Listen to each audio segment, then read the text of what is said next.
In my hand are tomatoes bought from the supermarket, and today I'll show you how to select tomato seeds for planting to achieve the highest germination rate. One important tip when choosing tomatoes for seeds is to pick fully ripe red tomatoes that are slightly soft to the touch, have a strong tomato aroma when cut open, and have plenty of seeds and juice inside. Remove part of the tomato skin to make it easier to collect the seeds. After cutting, prepare a glass cup to hold the seeds. Next, use a spoon or a knife to scoop out the seeds and put them into the glass, just like I'm doing in the video.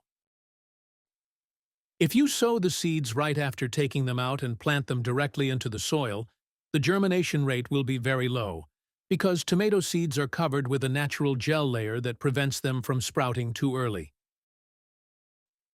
When soaking the seeds in a glass with a little water, this gel layer will break down, and weak or empty seeds will float to the surface and be removed. As a result, the seeds that sink to the bottom will be stronger, germinate faster and more evenly, and the seedlings will grow well right from the start. After you've prepared enough seeds for sowing, pour clean drinking water into the glass containing the seeds. About 100 to 150 milliliters of water is just right. If you have more or fewer seeds, simply adjust the amount of water accordingly. As I mentioned earlier, the water helps remove the gel layer surrounding the seeds, which allows them to germinate faster and much more effectively. You should apply this method to save time for yourself. If you find this content helpful, don't forget to leave a like and subscribe to the channel to support me. Thank you. Back to the process, use a spoon to remove the pulp floating on the surface, then stir well until the gel layer is completely broken down. Finally, cover the glass tightly with plastic wrap, place it in a cool, well-ventilated area, and let's wait for the results after 24 hours. These are the tomato seeds I soaked after 24 hours. You can clearly see the difference as soon as the plastic wrap is removed. There is a slimy layer floating on the surface of the water. This is the tomato gel, and it prevents the seeds from germinating. Now that we've separated the seeds, the next step is very simple. Add more water to dilute it, then use a small strainer like the one I'm holding. After that, you can easily remove the remaining slimy residue. Keep repeating the steps above until there is no slimy residue left on the seeds. Trust me, this is the best method to achieve a 100% germination rate.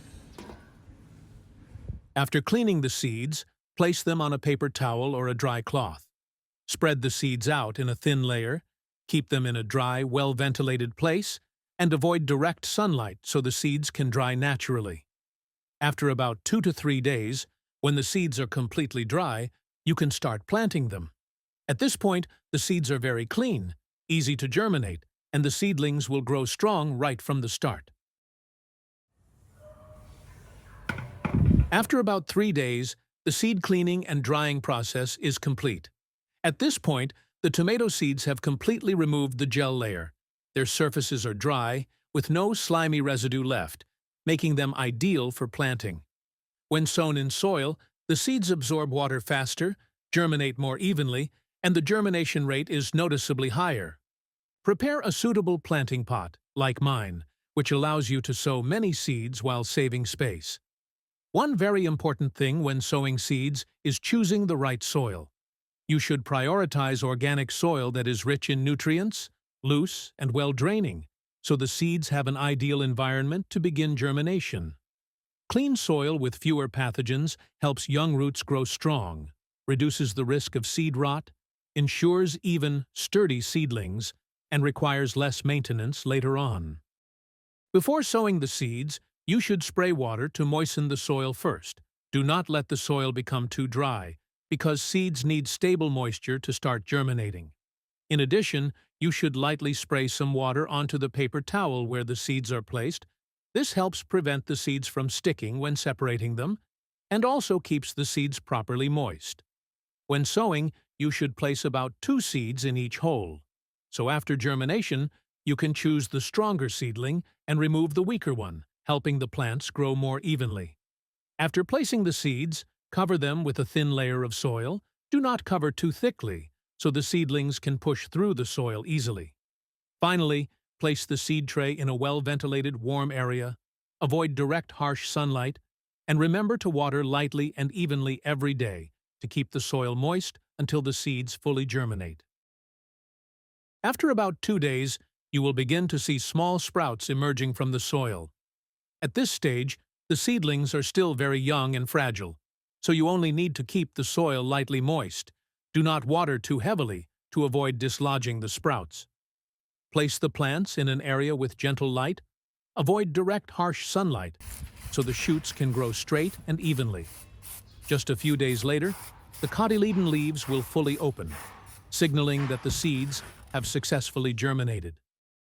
After about 4 days, the seedlings become more distinct, and you will clearly see the difference between strong and weak plants. At this stage, what you need to do is remove the weak seedlings, those that are stunted, thin-stemmed, or growing more slowly. Keep only the strongest seedling in each hole, so it has enough space, light, and nutrients to grow well later on.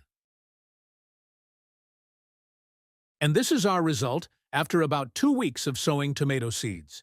As you can see, the plants are growing very well, with thick stems, dark green leaves, and absolutely no signs of disease. At this stage, the plants are about 4 inches tall, which meets the standard to continue care or prepare to transplant into a larger pot. Just by looking at the root system, you can easily tell whether a plant is strong or weak. White roots, abundant and evenly spread, are clear signs that the plant has been growing very well from the start. And this is also the ideal time to transplant the seedlings into a larger container. When tomato seedlings are about 2 weeks old, the next very important step is choosing the right pot and soil. For the pot, you should not choose one that is too small, because at this stage the root system starts to grow quite fast. The pot needs good drainage holes and enough depth so the roots are not restricted and to avoid waterlogging. For 2-week-old tomato seedlings, you can choose a pot with a diameter of about 12 to 15 centimeters, so the plant has enough space to grow steadily before moving to a larger pot. For the soil, you should prioritize loose, organic soil, rich in nutrients, and free from pathogens. The soil should drain well but still retain moderate moisture. I usually mix the soil with vermicompost, treated coconut coir, and a bit of rice husk ash to make the soil light and rich in beneficial microorganisms. One small note is not to apply strong fertilizer at this stage. Good soil and regular watering are enough for the plant to grow healthy and green. Choosing the right pot and the right soil from the beginning helps tomato plants establish roots quickly, reduce transplant shock, and grow very steadily later on. After about 10 days since transplanting into a larger pot, you'll notice the plant starts growing taller quickly, but the stem is still weak and soft. At this stage, some small pests may also begin to appear on the leaves, so you should remove some old leaves, lower leaves, and any damaged or pest-affected leaves to help the plant focus its energy on the main stem. Pruning the leaves helps improve airflow, reduce pests and diseases, and allows the stem to become stronger and grow healthier over time. If you find my sharing helpful, please give me a like and subscribe to the channel to support me. And next, there's an extremely important step coming up. I'll guide you on how to prepare the soil for transplanting the plant into a much larger pot. For areas of land that are dry, depleted, or have been planted repeatedly and may contain residual pathogens, using regular fertilizer alone will improve the soil very slowly. I'm going to show you a simple method that delivers excellent results, using straw and dry wood to burn and turn them into charcoal. You can make use of dry straw, dry branches, wood chips, or rotten firewood. Pile them into a small stack in a safe area, then burn them evenly. The key point is not to let everything burn into white ash. Instead, control the fire so the materials are only partially burned, forming black, porous charcoal. This type of charcoal has a very powerful effect on soil improvement. The high temperature during burning helps eliminate pathogens, harmful fungi, and insect eggs that may be present in the straw and wood. After the charcoal has completely cooled, crush it into smaller pieces and mix it evenly into the soil. Charcoal helps loosen the soil, retain moisture while still allowing good drainage, and creates an ideal environment for beneficial microorganisms to thrive.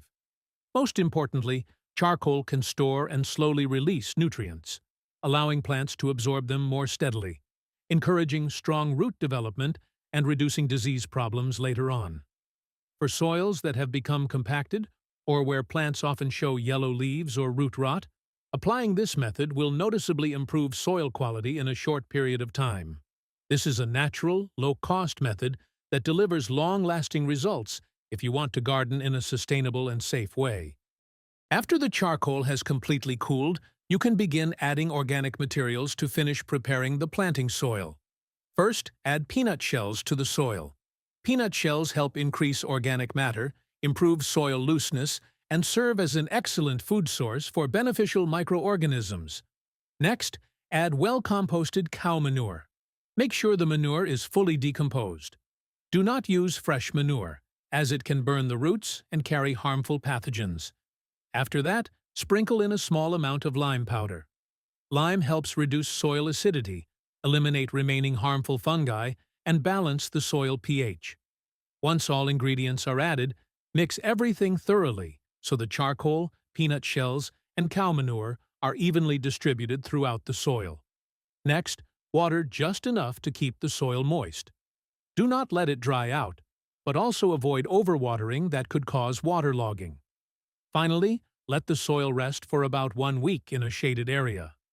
During this time, microorganisms will become highly active, breaking down organic matter into nutrients that plants can easily absorb. After 1 week of conditioning, the soil will be loose and soft, free of bad odors, and ready for growing strong, healthy plants. Coming back to the pot selection step, now that the plant has grown bigger, the pot also needs to be larger.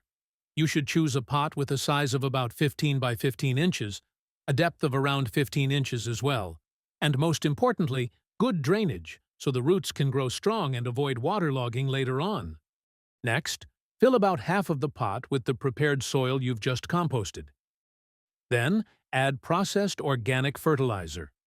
Here I'm using well-composted cow manure, and spread a thin, even layer on the surface. Finally, cover it with another layer of soil to prevent the fertilizer from coming into direct contact with the roots. This helps the plant absorb nutrients gradually and grow more safely and steadily. Now, I'll show you a very important tip when planting larger plants. Normally, many people place the plant upright in the pot and cover it with soil as usual. But for plants like tomatoes, this method isn't the most effective. Instead, lay the plant horizontally, then cover part of the stem with soil, leaving only the top exposed above the soil surface. The reason is that tomato stems can produce roots very easily. When the stem is buried underground, it will grow additional roots, helping the plant absorb water and nutrients much more efficiently. With this method, the root system becomes larger and stronger, the plant stands more firmly, is less likely to fall over, and grows much more steadily in the long run. Just a small change in planting technique, but the results can be far greater than you expect.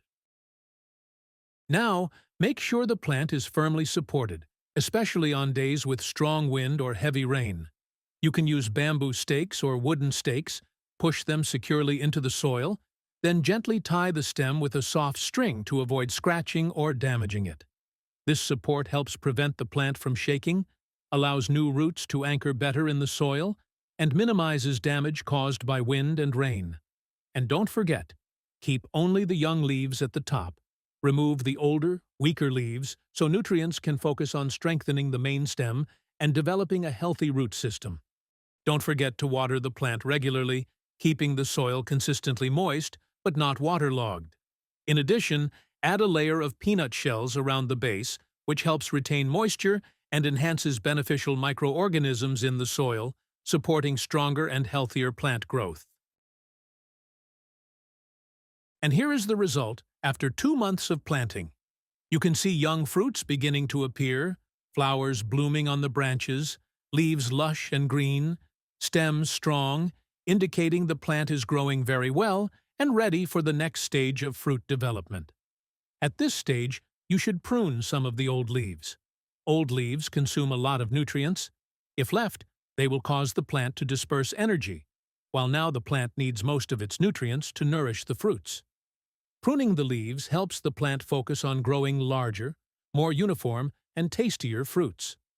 An important note when watering is not to overwater at once. Overwatering can make the soil waterlogged, leading to cracked tomatoes, which affects both quality and yield. It's best to water evenly and gently, keeping the soil just moist enough so the plant grows healthy without water stress. Regularly check the soil's moisture and looseness. Also, place the plant where it gets enough sunlight. Light helps fruits develop evenly, enhances size and color, making the tomatoes bigger, juicier, and more delicious. At this stage, tomato plants are also very prone to pests and diseases. Therefore, you need to monitor them regularly, remove diseased leaves and weak branches, and keep the plant well ventilated to limit pest development and help the fruits grow healthy. A small tip to prevent and treat leaf diseases is using garlic and chili water. Just grind garlic and chili, mix with water, strain the solution, and then lightly spray it on the leaves. This method helps prevent pests and leaf fungi, is safe for the plant, and does not harm the fruits. An important note when the plant starts producing fruit is to keep only 3 to 4 fruits per cluster. This allows the plant to focus nutrients on each fruit, resulting in larger, uniform, and sweeter tomatoes, and prevents small fruits or overloading the plant. And don't forget to fertilize the plant. Regular fertilization provides essential nutrients, helps fruits grow bigger and more uniform, keeps the plant healthy, and increases both yield and quality later on. Thank you for watching the video. I hope these tomato growing tips help your plants grow strong and produce plenty of delicious fruits. Don't forget to leave a like and subscribe to support me.